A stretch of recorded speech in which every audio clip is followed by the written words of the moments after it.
তো এই তো ৰাতিৰ ভাত মুঠিলৈ বহি গৈছো। তো আজি আছে ইয়াত আছে মাছ আৰু মাছৰ জোল, আৰু ইয়াত আছে আলু পিটিকা আৰু পদিনা চাটনি। তো আজি এইকেইটাই খোৱা। তো আপোনালোকে যদি খোৱা নাই জলদি খাই লওক আৰু মোৰ ভিডিঅ'টো চাই এনজয় কৰক। তো এতিয়া মই খোৱাটো ষ্টাৰ্ট কৰোঁ। প্ৰথমতে মাছৰ জোল লৈ ললো। মাছৰ কি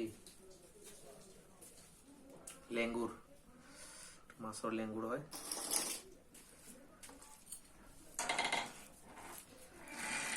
প্ৰথমতে মাছ দি খাওঁ।